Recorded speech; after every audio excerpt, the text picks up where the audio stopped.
Guys, welcome back to my channel. ಎಲ್ಲರೂ ತುಂಬ request ಮಾಡಿದಂಥ ವಿಡಿಯೋ, ಮಳೆ ಬಂದಾಗ ನಿಮ್ಮ ಮರದಲ್ಲಿ ಬ್ರಾಂಚ್ಗಳು ಮುರಿದೋಗಿದ್ದನ್ನು ಯಾವ ರೀತಿ ಕ್ಲಿಯರ್ ಮಾಡಿದ್ರು ಅದನ್ನು ಒಂದ್ಸರಿ ತೋರಿಸಿ ಅಂತ ಹೇಳಿದ್ರಿ. ಸೊ ಅದಕ್ಕೋಸ್ಕರ ನಾನು ಇದನ್ನು ವಿಡಿಯೋ ಮಾಡಿದ್ದೆ, ಬಟ್ ನಾನು ಅಪ್ಲೋಡ್ ಮಾಡಿರಲಿಲ್ಲ, ಟೈಮ್ ಸಿಕ್ಕಿರಲಿಲ್ಲ. ಸೊ ಮರ ಇದ್ದಾಗ ನಾನು ಅದು ತೆಗಿಯೋದು ನಾಳೆ ಅನ್ನೋ ರೀತಿ ನಾನು ಈ ವಿಡಿಯೋನ ಮಾಡ್ಕೊಂಡಿದ್ದೆ. ಸೊ ಅದನ್ನು ನಾನಿವಾಗ ನಿಮಗೆ ತೋರಿಸ್ತಾ ಇದ್ದೀನಿ. ಸೊ ನೋಡಿ, ಮಳೆ ತುಂಬ ಜೋರಾಗಿ ಬರ್ತಾಯಿತ್ತು. ಆಗ ದೊಡ್ಡ ದೊಡ್ಡ 2 ಕೊಂಬೆಗಳು ಮುರಿದೋಗಿತ್ತು. ಅದನ್ನು ಫ್ರೀ ಸರ್ವಿಸ್ ಅವರು ಬಂದು ಕ್ಲಿಯರ್ ಮಾಡಿದ್ರು. ಅದು ಕ್ಲಿಯರ್ ಮಾಡಿ ಆದಮೇಲೆ ಅವರು ಮರನ ಚೆಕ್ ಮಾಡಿದ್ರು. ಮರ ತುಂಬ ಏಜ್ ಆಗಿದೆ ಮತ್ತು ಅದು ಮನೆ ಮೇಲೆ ಬೀಳೋ ಚಾನ್ಸಸ್ ಇದೆ ಅಂತೇಳಿ ಅವರು ಕಂಪ್ಲೀಟಾಗಿ ನಿರ್ಧಾರ ಮಾಡಿ ಪೂರ್ತಿ ಮರನ ನೆಕ್ಸ್ಟ್ ಡೇ ಬಂದು ಅವರು ತೆಗ್ದಿದ್ದು. ಸೊ ಮರ ಇದ್ದಾಗ ಅದು ನಾಳೆ ತೆಗಿತಾರೆ ಅನ್ನೋದಕ್ಕೂ ಮುಂಚೆ ನಾನು ಮಾಡಿರುವಂಥ ವಿಡಿಯೋ ಇದು. ಸೊ ಈ ವಿಡಿಯೋ ನಿಮಗೆ ಇಷ್ಟ ಆದರೆ ಲೈಕ್ ಮಾಡಿ, ಶೇರ್ ಮಾಡಿ, ಸಬ್ಸ್ಕ್ರೈಬ್ ಮಾಡಿ.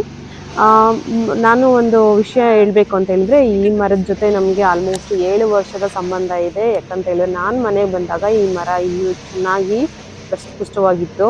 ನೋಡೋಕ್ಕೆ ರೆಂಬೆಗಳು ಎಷ್ಟೊಂದು ಇತ್ತು ಅಂತ ಹೇಳಿದ್ರೆ, ಒಂದು 7ರಿಂದ 8 ರೆಂಬೆಗಳು ಮೇಲ್ಗಡೆ ಬ್ರಾಂಚು ಓಪನ್ ಆಗಿ ತುಂಬ ಚೆನ್ನಾಗಿತ್ತು ನೋಡೋದಕ್ಕೆ. ನಾನು ಮನೆಗೆ ಬಂದಾಗ ನಾನು ಈ ಮನೆ ಸೆಲೆಕ್ಟ್ ಮಾಡಿದೆ, ಈ ಮರ ಇದೆ, ನೆರಳು ಬರುತ್ತೆ, ತುಂಬ ಪ್ರಶಾಂತವಾಗಿರುತ್ತೆ ಅಂತ ಅಂದ್ಬಿಟ್ಟು ನಾನು ಈ ಮನೆನ ಚೂಸ್ ಮಾಡಿದ್ದು. ಬಟ್ ಇವಾಗ ತುಂಬ ಬೇಜಾರಾಗುತ್ತೆ, ಯಾಕಂತ ಹೇಳಿದ್ರೆ ಮರನ ಕಂಪ್ಲೀಟಾಗಿ ಅವರು ರಿಮೂವ್ ಮಾಡಿದ್ರು. ಈ ವಿಡಿಯೋ ನಿಮಗೆ ಇಷ್ಟ ಆಗುತ್ತೆ ಅಂತ ಭಾವಿಸ್ತಾ ನಾನು ಈ ವಿಡಿಯೋನ ಶೇರ್ ಮಾಡ್ತಾ ಇದ್ದೀನಿ. ಎಲ್ರಿಗೂ ಮರದ ಮೇಲೆ ತುಂಬ ಪ್ರೀತಿ ಇರುತ್ತಲ್ವ, ಮರವನ್ನು ಉಳಿಸಿ, ಮರವನ್ನು ಬೆಳೆಸಿ ಅಂತ. ಬಟ್ ಕೆಲವು ಕಾರಣಗಳಿಂದ ಮರಗಳನ್ನು ತೆಗಿಬೇಕಾಗುತ್ತೆ. ಲೈಕ್ ಮರದ ರೂಟೇ ಕೊಳ್ತೋಗಿರೋದು, ಅಥವಾ ಮರಕ್ಕೆ ಹುಳ ಬಂದಿರೋದು, ಅಥವಾ ಮನೆ ಮೇಲೆ ಬೀಳುವಂಥ ಚಾನ್ಸಸ್ ಇದ್ದಾಗ ನಾವು ಮರವನ್ನು ತೆಗಿಬೇಕಾಗುತ್ತೆ. ಸೊ ಬೇರೆ ಅವಕಾಶ ಇಲ್ದಿದ್ದಾಗ ಏನು ಮಾಡೋಕ್ಕಾಗಲ್ಲ. ಕೆಲವೊಂದು ಸಾರಿ ಮರನ ತೆಗೆದು ಅದೇ ಜಾಗಕ್ಕೆ ಮತ್ತೆ ಒಂದು ಹೊಸ ಮರವನ್ನು ಹಾಕ್ಬೋದು. ನಾನೀಗ ನಿಮ್ಮ ಟೈಮನ್ನು ವೇಸ್ಟ್ ಮಾಡಲ್ಲ. ನೋಡಿ, ನಮ್ಮ ಮನೆ ಹತ್ರ ಇರುವಂಥ ಮರದ ಕೊಂಬೆಗಳನ್ನು ಎಷ್ಟು ಬೇಗ ಕ್ಲಿಯರ್ ಮಾಡ್ತಾನೆ ಅನ್ನೋದನ್ನು ನಾನು ಈ ವಿಡಿಯೋ ಮೂಲಕ ತೋರಿಸ್ತಾ ಇದ್ದೀನಿ. ಈ ವಿಡಿಯೋ ಇಷ್ಟವಾದಲ್ಲಿ ಒಂದು ಲೈಕ್ ಮಾಡಿ. ಯೂಟ್ಯೂಬ್ ನಮ್ಮ ವೀಡಿಯೋಸನ್ನು ರೆಕಮೆಂಡೇಷನ್ಗೆ ಕಳಿಸುತ್ತೆ.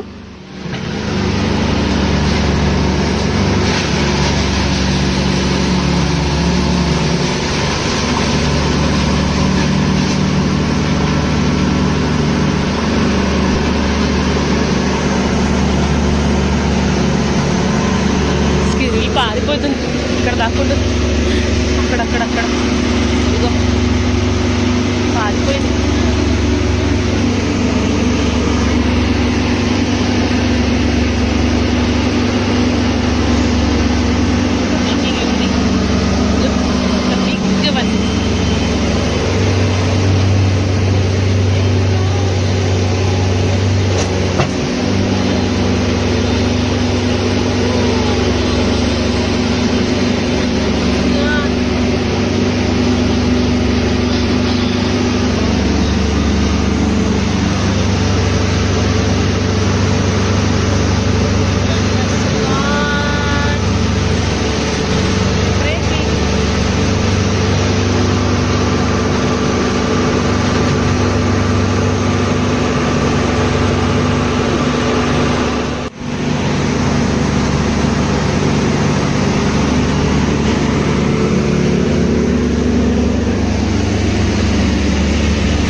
ದಾರಂ